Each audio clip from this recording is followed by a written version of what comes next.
To ITLS academy. आज का हमारा लेक्चर है कॉन्जुगेट वैक्सीन्स, जो कि पार्ट है history of vaccine process development का 5th पार्ट। और हमने लास्ट लेक्चर्स में कुछ वैक्सीन्स के बारे में पढ़ी हैं, जैसे कि live attenuated vaccines, killed vaccines. इसके अलावा हमने क्लासिकल सब यूनिट वैक्सीन्स पढ़ी, रिकॉम्बिनेंट सब यूनिट वैक्सीन्स पढ़ी। वैक्सीन्स का एक और टाइप होता है कॉन्जुगेट वैक्सीन। कॉन्जुगेट जैसे कि वर्ड ही बताता है, कॉन्जुगेट का मतलब होता है किन्हीं दो चीज़ों को जोड़ना। तो यहाँ पे जो वैक्सीन बन रही है वो किसी चीज़ के जोड़ने से बन रही है, ऐसा कुछ इससे इंडिकेट होता है कॉन्जुगेट वैक्सीन जब हम वर्ड देखते हैं। तो चलिए हम स्टार्ट करते हैं इस लेक्चर को और देखते हैं कि क्या है कॉन्जुगेट वैक्सीन्स।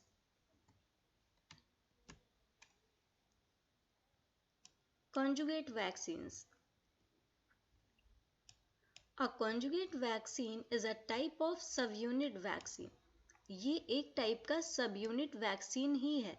और सब यूनिट वैक्सीन क्या है हम पढ़ चुके हैं, क्लासिकल सब यूनिट वैक्सीन, रिकॉम्बिनेंट सब यूनिट वैक्सीन। अगर आपने लास्ट लेक्चर्स नहीं देखे हैं तो उनको भी देखिए ताकि आप चीज़ों को कनेक्ट कर पाएँ। तो ये जो वैक्सीन है ये सब यूनिट वैक्सीन का ही एक टाइप है, विच कम्बाइंस। देखिए यहाँ पे वर्ड आ गया कॉम्बिनेशन का, कॉन्जुगेट होने का, कोई चीज़ जुड़ रही है उससे बनी है कॉन्जुगेट वैक्सीन। तो यहाँ पे क्या होता है, which combines a weak antigen with a strong antigen. एक वीक एंटीजन को लिया जाता है और एक स्ट्रॉन्ग एंटीजन को लिया जाता है और उसको कंबाइन कर दिया जाता है। अब इसमें जो वीक एंटीजन है ये क्या करेगा, ये इम्यून रिस्पॉन्स जनरेट करेगा, लेकिन जो स्ट्रॉन्ग एंटीजन है वो क्या करेगा, उसको ले जाने में, टारगेट तक ले जाने में मदद करेगा। कैसे देखते हैं। Strong antigen as a carrier so that the immune system has a stronger response to the weak antigen. Strong antigen as a carrier होगा तो आपका जो वीक एंटीजन है रिस्पॉन्स उसके अगेंस्ट आएगा, लेकिन strong antigen as a carrier है तो रिस्पॉन्स बहुत हाई होगा, इम्यून रिस्पॉन्स आपका बहुत हाई रिस्पॉन्स देगा। तो इसीलिए एक वीक और एक स्ट्रॉन्ग एंटीजन को कंबाइन कर दिया जाता है कॉन्जुगेट वैक्सीन बनाने के लिए, ताकि एक अच्छा इम्यून रिस्पॉन्स, एक स्ट्रॉन्ग इम्यून रिस्पॉन्स जनरेट करवाया जा सके, जो कि वैक्सीन की क्वालिटी होती है कि इम्यून रिस्पॉन्स को जनरेट करवाना। Polysaccharide protein conjugate vaccines are primarily used for the prevention of bacterial infection. Polysaccharide protein conjugate vaccine जो होती हैं ये भी एक टाइप की वैक्सीन है, conjugate वैक्सीन का ही टाइप है, और ये बैक्टीरियल इन्फेक्शन को प्रिवेंट करने के लिए यूज़ की जाती हैं। इन्फेक्शन बहुत तरीके से हो सकता है, बैक्टीरियल, वायरल, फंगल, कोई भी इन्फेक्शन हो सकता है, कोई भी माइक्रो ऑर्गेनिज्म पार्टिसिपेट कर सकता है इस इन्फेक्शन में। तो ये जो पॉलीसैकेराइड वैक्सीन्स होती हैं ये बेसिकली बैक्टीरियल इन्फेक्शन को ही प्रिवेंट करती हैं। Some pathogenic bacteria are covered with a polysaccharide capsule. कुछ पैथोजेनिक बैक्टीरियाज होते हैं जो कि पॉलीसैकेराइड कैप्सूल से कवर्ड होते हैं। अब देखिए बैक्टीरिया है, बैक्टीरिया के चारों तरफ पॉलीसैकेराइड कैप्सूल की कवरिंग है, तो अगर आप इस पे कोई और प्रोटीन या कुछ भी लगाते हैं तो शायद इसको वो ब्रेक ना कर पाए। पॉलीसैकेराइड को पॉलीसैकेराइड से ही आप यहाँ पे प्रिवेंट करवाते हैं। तो करते क्या हैं, जो बैक्टीरिया की पॉलीसैकेराइड कवरिंग होती है that primarily helps protect the bacteria from phagocytosis. ये क्या करती है, ये बैक्टीरिया को फैगोसाइटोसिस से प्रोटेक्ट करती है। फैगोसाइटोसिस ये एक ऐसी प्रोसेस होती है कि कोई भी जो इम्यून सेल है वो अगर यहाँ पे बैक्टीरिया है तो वो इम्यून सेल इसके पास में आएगी और अल्टीमेटली इस बैक्टीरिया को अपने अंदर फैगोसाइटोज कर लेगी, मतलब कि लाइक खा लेगी, ऐसे कह सकते हैं। तो इसका फिर डिस्ट्रक्शन हो जाएगा। इसलिए ये जो कवरिंग होती है बैक्टीरिया के चारों तरफ पॉलीसैकेराइड की, ये इसको फैगोसाइटोसिस से प्रिवेंट करती है। और uptake of bacteria by the immune cell, phagocytosis को ही अपटेक यानी कि अंदर लेना, जैसे कि एक बेसिक लैंग्वेज में हम लोग कह लेते हैं कि खा लेना। तो ये फैगोसाइटोसिस से प्रोटेक्ट करने के लिए होती है। इसीलिए पॉलीसैकेराइड वैक्सीन्स बनाई जाती हैं जो कि इन बैक्टीरिया को, इनसे होने वाले इन्फेक्शन को प्रिवेंट करती हैं।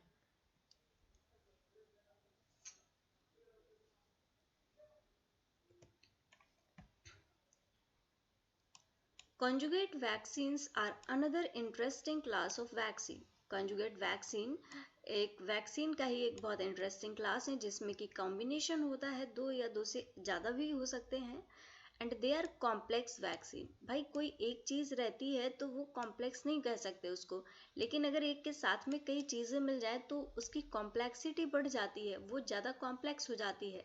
इसीलिए कॉन्जुगेट वैक्सीन्स को कॉम्प्लेक्स वैक्सीन्स कहा जाता है, because they are comprised of two sub unit components. क्योंकि उनमें दो सब यूनिट कंपोनेंट हैं, इसीलिए उनको कॉम्प्लेक्स वैक्सीन्स भी कहा जाता है। और दो सब यूनिट कंपोनेंट्स हैं कौन कौन से? अ हेप्टन एंड अ कैरियर प्रोटीन। एक हेप्टन होता है और एक कैरियर प्रोटीन होता है। अब ये है बहुत इंपॉर्टेंट पार्ट जहाँ से क्वेश्चन पूछा जा सकता है कि सब यूनिट जो होती हैं कॉन्जुगेट वैक्सीन में, उनमें कौन कौन से पार्ट होते हैं। तो एक हेप्टन पार्ट होता है और एक कैरियर प्रोटीन होती है। ये बहुत इंपॉर्टेंट है, याद रखना। और इनको ज्वाइन कैसे किया जाता है? ज्वाइन करने के लिए इनको केमिकल कॉन्जुगेशन की मदद ली जाती है और ये कोवैलेंटली ज्वाइन होते हैं। कोवैलेंट बॉन्ड जो होता है बहुत स्ट्रांग, मतलब स्ट्रांगेस्ट बॉन्ड्स में इसको माना जाता है।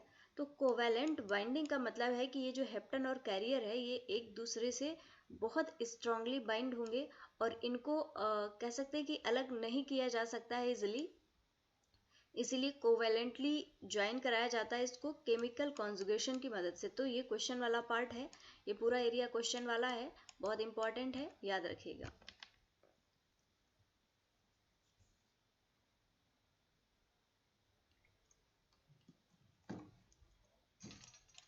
Conjugation to the carrier protein to the hepton helps to elicit a T-cell dependent immune response. अब जो कैरियर प्रोटीन है, कैरियर प्रोटीन को जब जैसे मान लेते हैं ये हमारी कैरियर प्रोटीन है और ये हेप्टन मॉलिक्यूल है, ये कोवैलेंटली लिंक्ड है। अब ये कॉन्जुगेशन जब हो गया तो इससे क्या मदद मिलती है? ये जो कैरियर प्रोटीन है, कैरियर प्रोटीन जब हेप्टन से जुड़ जाती है तो एक बहुत strong T cell immunity generate होती है। टी सेल, बी सेल्स आप लोग जानते होंगे। तो टी सेल्स का बहुत स्ट्रॉन्ग रिस्पॉन्स आता है, which is particularly important in humans with a less developed immune system. जहाँ पे इम्यून सिस्टम बहुत कम डेवलप्ड है वहाँ पे ये टाइप का इम्यून रिस्पॉन्स बहुत ज़रूरी होता है। सच एज इन्फेंट्स, जो छोटे बच्चे होते हैं उनका इम्यून सिस्टम बहुत ज़्यादा स्ट्रांग नहीं होता, तो उनमें इस टाइप की जो इम्यूनिटी है उसकी रिक्वायरमेंट होती है। तो इस तरीके की वैक्सीन्स उनको दी जा सकती हैं। और आपने देखा होगा जो छोटे बच्चे होते हैं उनको बहुत सारे वैक्सीन्स दिए जाते हैं इनिशियल स्टेज में ही। तो वो इसीलिए होते हैं क्योंकि उनकी इम्यूनिटी इतनी स्ट्रांग नहीं है, तो उनको प्रोटेक्शन प्रोवाइड किया जा सके। The first conjugate vaccine was a Haemophilus influenza type B. Haemophilus influenza के अगेंस्ट पहली conjugate वैक्सीन बनाई गई थी, जिसको कि टाइप बी होता है। इन्फ्लुएंजा के भी टाइप होते हैं, टाइप ए, टाइप बी। तो टाइप बी के अगेंस्ट पहली वैक्सीन बनाई गई थी और उसको HIV बोला गया था। HIV फॉर बॉल वाला बी, आप देख सकते हैं, कंफ्यूज नहीं होना है यहाँ पे HIV से। ये जो HIV कॉन्जुगेट वैक्सीन थी, ये prohibit licensed in the United state in 1987। 1987 में ये लाइसेंस्ड हो गई थी यूनाइटेड स्टेट में।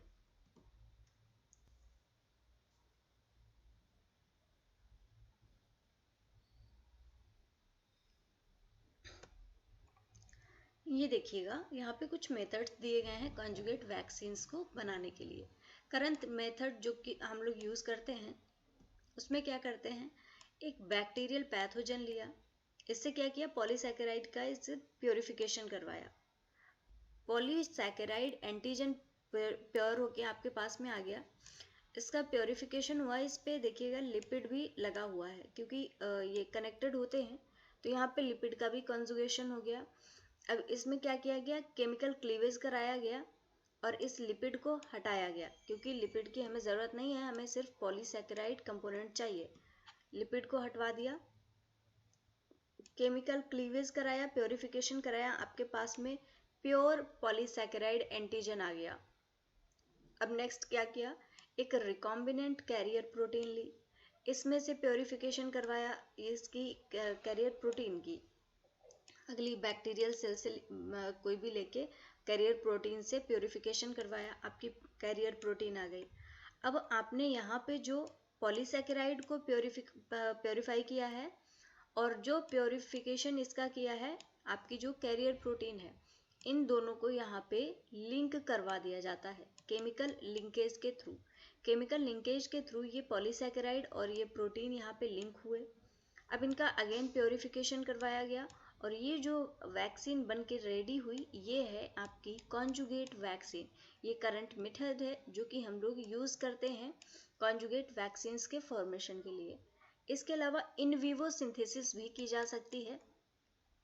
इन विवो सिंथेसिस का मतलब होता है किसी भी सेल के अंदर कोई भी प्रकार की सिंथेसिस करवाना।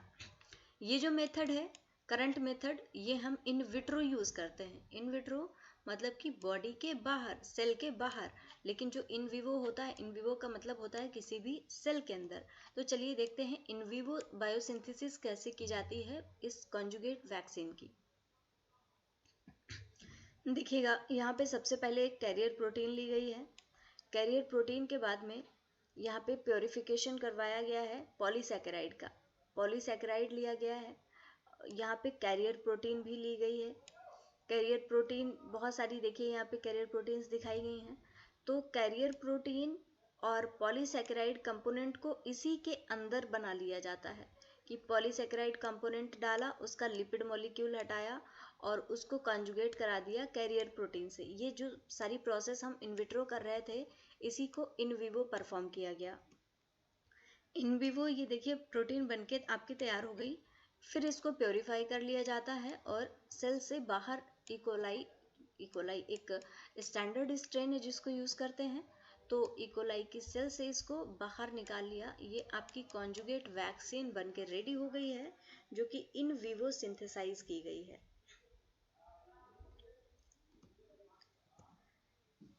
एक और यहाँ पे दिखाया गया है प्रोसेस किस तरीके से बनाया जाता है वैक्सीन को। तो सबसे पहले सेल्स ली जाती हैं, इनकी ग्रोथ कराई जाती है और ऐसे नहीं, इनमें कुछ पैथोजन स्पेसिफिक ओलिगोसैकेराइड प्लाज्मिड्स डाले जाते हैं और ओएसटी प्लाज्मिड डाले जाते हैं। अब उसके बाद में सेल की ग्रोथ कराई, आपने अलग अलग तरीके से इसमें प्लाज्मिड डाल दिए। फिर उसके बाद में सेल की लाइसिस मतलब सेल को ब्रेक करा दिया, सेल को ब्रेक कराया, आपके पास में ये प्लाज्मिड्स आपको मिल गए बहुत सारे। क्योंकि जब सेल ग्रोथ का मतलब सेल्स बहुत ज़्यादा हो गई, सेल्स का नंबर बढ़ गया, तो इसके साथ ही आपका प्लाज्मिड भी रेप्लिकेट हो गया, प्लाज्मिड का भी नंबर बढ़ गया। सेल की आपने लाइसिस करवाई and detoxified cell free lysate, और इसको डिटॉक्सिफाई करवा लिया। आपके पास में ये देखिए यहाँ पे इस तरीके से दिखाया गया है, ये सारे जो प्लाज्मिड हैं वो आपके पास में आ गए। अब यहाँ पे क्या किया आपने, FDA approved carrier protein plasmid, यहाँ पे कैरियर प्रोटीन प्लाज्मिड को आपने इंसर्ट कराया, क्योंकि अभी आपके ये प्लाज्मिड जो हैं जिनको आपको सेल के अंदर भेजना है वो तो हैं, लेकिन उनको लेके कौन जाएगा, तो इसके लिए कैरियर प्रोटीन प्लाज्मिड्स को इंसर्ट कराया गया। अब इनको फ्रीज ड्राई कराया गया। फ्रीज ड्राई कराने से क्या होता है, आपको वैक्यूम और प्रेशर की मदद से जो मॉइस्चर है वो हटा दिया जाता है और आपका जो पार्टिकल है वही बचा रह जाता है। अभी ये जो पार्टिकल बचा रह गया, इसका क्या किया गया, ट्रांसपोर्ट किया गया एंड स्टोर विदाउट रेफ्रिजरेशन, और बिना रेफ्रिजरेशन के इसको स्टोर किया गया। On demand vaccine synthesis at the point of care. अब ये क्या है, आपके पास में बना बनाया पार्टिकल रेडी है और जब भी आपको ज़रूरत पड़ती है ऑन डिमांड यहाँ पे वैक्सीन की सिंथेसिस कर दी जाती है जहाँ पे ज़रूरत होती है। तो वैक्सीन सिंथेसिस कैसे करती हैं, इसको निकालते हैं 1 घंटे में, ये प्योरीफाई होके बाहर आ जाता है अपने फॉर्म में और इसको दे दिया जाता है डोज की सेफ्टी के लिए। जितनी रिक्वायर्ड डोज होती है वो डोज दे दी जाती है। अब ये कैसे काम करता है, in vitro bio conjugate vaccine expression. जब आपने डोज दे दिया डोज के बाद में क्या होगा, ये देखिएगा, ये यहाँ पे पहुँचा, डीएनए स्ट्रैंड है, वहाँ पे जाके जो प्रोसेस चल रही है रेप्लिकेशन की, ये वहाँ पे वैक्सीन पहुँच गई। इसने क्या किया, इस पार्ट को यहाँ से हटा दिया, जो पार्ट डिसीज कॉज करने वाला रेप्लिकेट हो रहा था उसको इसने हटा दिया, और क्या किया, खुद जाके इससे बाइंड कर लिया। कैरियर प्रोटीन यहीं पे छूट गई, और ये वैक्सीन वाला जो पार्ट हुआ, ये डिसीज कॉजिंग जो पार्ट रेप्लिकेट हो रहा था, इसने इससे बाइंड कर लिया, और ये देखिए वैक्सीन अपने फंक्शनल फॉर्म में वर्क करने लगी। तो कुछ इस तरीके से वर्क चलता है।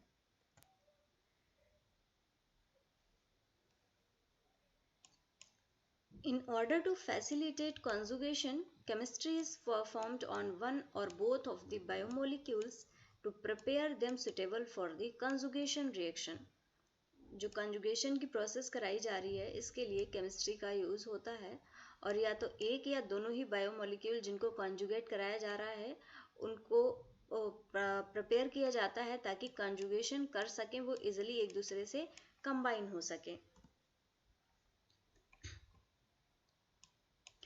It is critical to maintain antigenic fidelity of the heptane. जो हेप्टेन मॉलिक्यूल होता है उसकी जो एंटीजेनिक फिडेलिटी है, एंटीजेनिक जो उसकी प्रॉपर्टी है, उसको मेंटेन करना बहुत क्रिटिकल होता है, while also optimizing the extent of reaction and process yields for both the antigen and the carrier protein, because both are high value intermediates.